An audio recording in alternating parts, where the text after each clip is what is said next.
Bueno, en este video vamos a exponer el teorema de Shannon-Nyquist. Lo vamos a exponer mi compañero Santiago Arciniegas y mi persona Emerson Steven Hernández Ruiz. Entonces, vamos a ver. Bueno, primeramente, ¿qué es este teorema? Bueno, este es uno de los pilares fundamentales de la teoría de análisis de señales y sirve como un puente entre análisis de señales discretas y señales continuas, ya que este nos postula la condición sobre la cual se necesita para que una frecuencia de muestreo eh, de una toma de datos discreta pueda contener toda la información que se contiene en una señal continua con ancho de banda finito. En otras palabras, si se tiene que B hercios es la frecuencia más alta de una señal para f sub s muestras por segundo, donde f sub s pues sería la frecuencia de muestreo. Entonces, si esta frecuencia de muestreo es mayor a 2b, se podrá recuperar perfectamente la señal original, pero si esta frecuencia de muestreo es menor a 2b, se perderá información. ¿Listo? Entonces vamos con una pequeña demostración de nota rigurosa de este teorema. Entonces tenemos que saber primero dos cosas fundamentales. La primera es que, bueno, necesitamos saber cuál es la función peine, que es esta de acá, donde se está escrita por estos deltas y una sumatoria sobre los enteros. Y su debida transformada, que es otra función peine, pero donde se tiene por este factor, que es 1 sobre t, donde este t es el periodo. Entonces, pues aquí va a estar el análogo con la frecuencia de muestreo. Y de segundas, pues tenemos para esta función ventana, que está pues descrita de la siguiente manera, un poco obvia, que es 1 si el valor absoluto de frecuencia es menor a b, o 0 si el valor absoluto de la frecuencia es mayor a b. Y donde su transformada inversa, que nos va a ser de utilidad más adelante, es la siguiente, que tenemos acá. Luego, si tenemos que g de t, donde pues g de t va a ser como ¿qué? Los datos de muestreo que tenemos, bueno, la función que reconstruimos con estos datos de muestreo, se puede expresar únicamente en función de las muestras y pues de la frecuencia de muestreo en este caso pues lo estamos representando por el periodo, entonces se representaría de esta manera por las propiedades de el delta. Y además tenemos que su respectiva transformada de Fourier será esto de acá, por la propiedad que tenemos acá.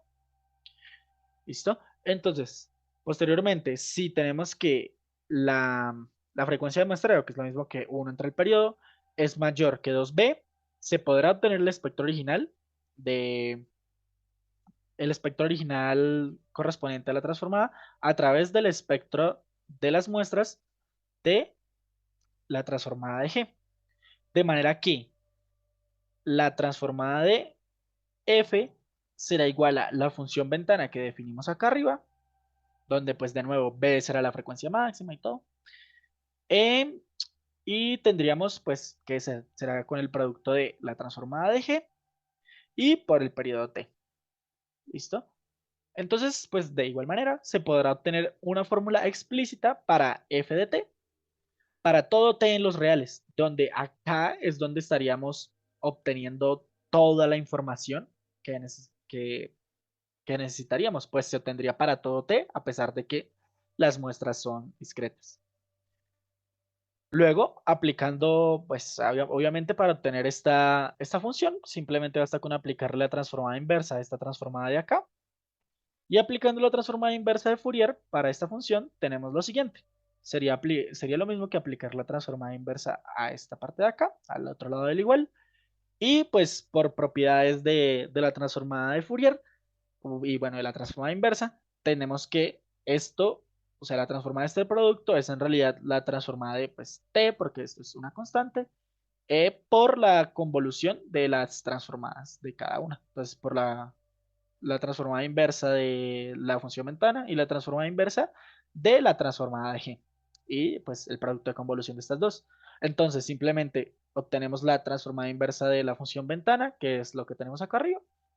Se tiene acá Y de igual manera, la transformada inversa de la transformada de G es simplemente la función G normal, que es lo que tenemos definido acá. Entonces, pues reescribimos esto. Ahora, por propiedades de la convolución con el delta, simplemente tenemos que esto es trasladar el argumento de esta función.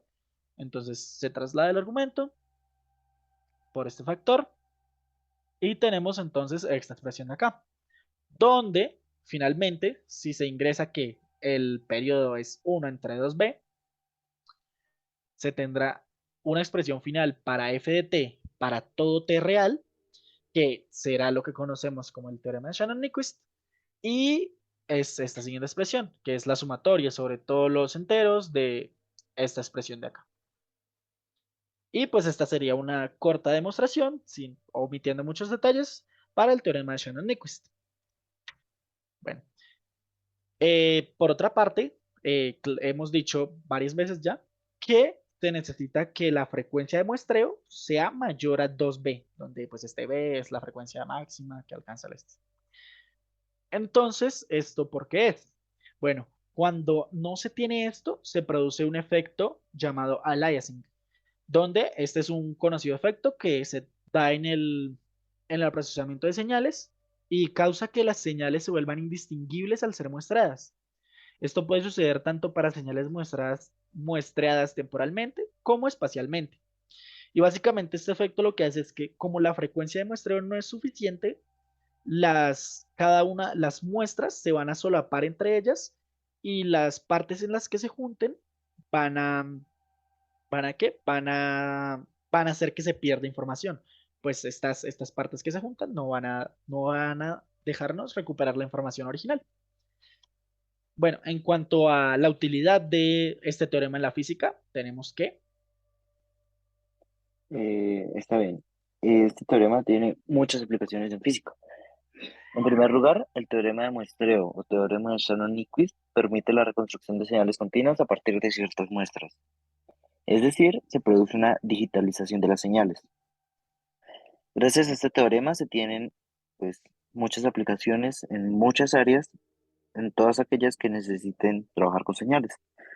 En física se tiene para la conversión de señales, por ejemplo, de un osciloscopio o para el análisis de filtros de ciertas frecuencias, entre otras cantidades físicas que al realizar su medición se requiera procesar esta información para poderla interpretar y analizar. Además, debido a que en la mayor parte de experimentos que se hacen en física experimental, pues las mediciones se analizan en una computadora y es necesario digitalizar la información para que sea pues, más fácil el procesamiento.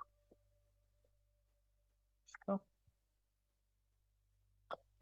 Bueno, como ya dije antes, este teorema repercute en muchas áreas, pues toda área que necesite procesar señales adecuadamente.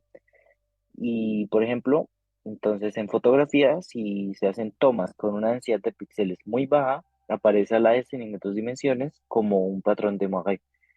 Es este teorema el que brinda la solución pues, al problema. Como se puede ver en la primera imagen, se ve distorsionado con esos patrones oscuros, mientras que en la segunda sí se usa una frecuencia de muestreo apropiada y se ve bien. Otra aplicación muy importante del teorema es en la industria de la música. Ese teorema dicta el umbral muy importante a la frecuencia de muestreo a la que se debe grabar. Pues el sonido se puede distorsionar si se usa una frecuencia de muestreo menor a la necesaria para un bando de ancha, para una ancho de banda de los que podemos escuchar los seres humanos, que es de aproximadamente 22.000 kHz. Es decir, se debe usar una frecuencia de muestreo el doble de esto para poder recuperar pues, la señal correctamente. Por último, en ingeniería biomédica, pues hay varias aplicaciones. Por ejemplo, los diversos parámetros que se miden en el cuerpo humano se realizan a través de señales, claro, las cuales necesitan ser procesadas para, pues, para interpretarlas y pues se necesitan transformar de señales análogas a digitales. y aquí es donde entra nuestro teorema de Shannon-Nyquist. Por último, como para recalcar la importancia de esto, sin la digitalización de estas señales no se podrían procesar mediante un ordenador y trabajar con ellas. Eso sería todo. Muchas gracias. Listo.